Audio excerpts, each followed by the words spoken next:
Bonjour à tous, ici F5MG. Voici mon petit labo pour faire mes petits essais. Aujourd'hui je vais vous montrer ce que j'ai réalisé avec deux petites palettes qui se trouvent ici. Ce sont des BLF 278 que vous voyez ici, hein, qui sont alimentés en 50 volts. Ici j'ai une petite alimentation HP qui lui jadis équipait un serveur HP, mais aujourd'hui du fait qu'il délivre une trentaine d'ampères sous 50 volts, vendu sur internet pour une cinquantaine d'euros, je pense que c'est pas la peine d'aller s'emmerder à prendre un transfo, un pont redresseur, les chimiques, etc. C'est plus léger, c'est ventilé, c'est à toute épreuve. C'est conçu pour fonctionner 24 heures sur H24. Parallèlement à ça, je dois vous signaler un tout petit problème qui se pratique à ces alimentations. Vous voyez ici, j'étais obligé de mettre une charge, de charger l'alimentation en fait de façon qu'on n'a pas trop de surtension lorsqu'on lui tire dessus. Quand on lui tire une quarantaine d'ampères ou une trentaine d'ampères, peu importe, l'alimentation a tendance à vouloir rattraper le débit et il augmente automatiquement la tension. Donc comme on travaille en SSB, on a des à-coups de tension qui sont très élevés, des à-coups d'intensité très élevés. Du coup l'alimentation n'est pas tout à fait stable, il se retrouve un coup à 50, un coup à 70 volts. Alors que si on le charge avec une petite résistance de 200 ohms à peu près, on fait débiter un peu dans le vide, mais c'est pas bien grave. Et puis ensuite on découple avec un petit capa de 3300 micros. Là la tension elle est pratiquement stable, je dirais bien pratiquement stable à 4-5 volts près, hein. Voilà donc pour ça.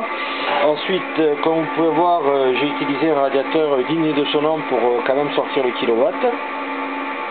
Là on a quasiment, avec deux BLF 78, on arrive à tirer quasiment le kilowatt, hein. Gentiment bien sûr.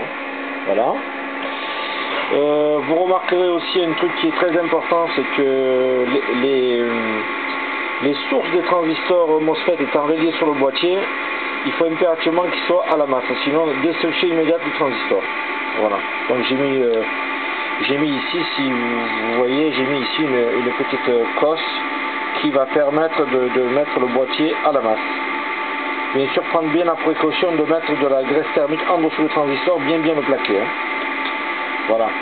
La logique voudrait qu'on mette une semelle en cuivre, mais bon, je n'en ai pas. Tant pis pour moi, et j'ai fait ça marche aussi bien. Le fait qu'on travaille en SSB, c'est pas bien grave. Alors là, sommairement, le coupleur et le splitter. Donc ici on rentre avec notre tension, notre HF qui sort du transceiver. Là, on va sortir ici, donc pour attaquer les deux amplis en symétriquement, d'accord. Et ici on a la sortie des deux amplis qui vont se joindre à l'entrée du coupleur hybride avec une charge poubelle qui se trouve là. En cas de problème, c'est lui qui se prend un peu de dégâts, mais bon, ça amortit très bien. Et puis ici on a la sortie, j'ai soudé une PL juste pour essayer, hein. C'est pas très propre, mais c'est pas grave, c'est pour des essais. Alors ensuite, ici on a le courant de repos. Volontairement j'ai les limités à 1 ampère pour les deux palettes, sachant que c'est des montages push-pull et ça utilise j'ai mis 500 milli par palette, 250 milli par transistor qui sont couplés dans le BLF 278. Vous voyez bien là, ici j'ai mon courant de repos est à 1 ampère, j'ai toujours mes 51 volts. Voilà. Et puis après je vais poser mon appareil avec lequel je filme. C'est pas très pratique. Je vais bien vous montrer qu'on est bien sur l'échelle de 2 kg. Vous voyez, je vais reculer un peu l'image. Voilà. Donc on est bien sur l'échelle de 2 kg. Et je vais poser l'appareil devant. De façon, je vais voir si j'arrive à le caler. Voilà. Comme ça vous allez pouvoir... Alors je ne sais pas trop si je suis bon au niveau truc, c'est très difficile parce que je ne suis pas équipé en fait d'un caméscope. J'ai tendance à filmer toujours avec mon appareil photo et c'est pas évident. Alors j'espère que l'image vous le voyez. Là, on va procéder une petite essai vite fait. On va le faire en SSB de façon à pas trop chauffer les transistors. Voilà, je suis en position 2 kg. Oh là, vous voyez, j'ai oh là, 1 kg. Oh là, vous voyez, 1200 watts. Allô, allô. Et ça rigole pas, allez, 1200 watts, il sort tranquille. J'arrive jusqu'à même 1400, regardez. Petit sifflet, j'ai 1400 watts. Hein. 1400 watts avec deux BLF 278, c'est pas mal quand même. Hein. Là, je suis en modulation petite. Allô, 1, 2, 3, 4. Oh là, voilà, vous avez vu. Je vais arrêter. Parce que le radiateur, il n'est pas ventilé en fait. Hein. Donc, j'aimerais pas casser quelque chose.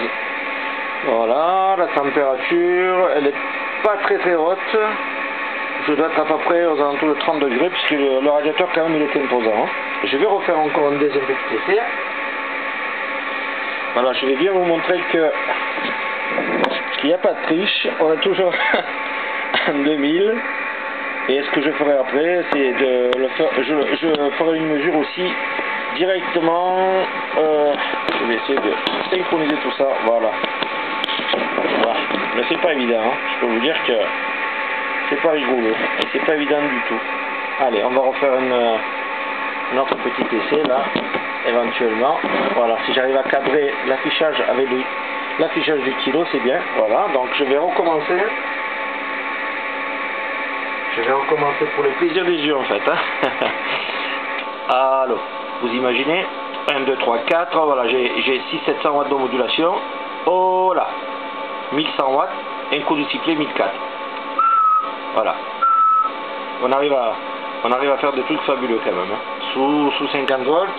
J'ai mon tension d'alimentation qui chute à 51 volts au lieu de 52, mais c'est pas bien grave, voilà. 5e AG test, BLF 278, 1, 2, 3, 4. Allez, merci à tous, 73.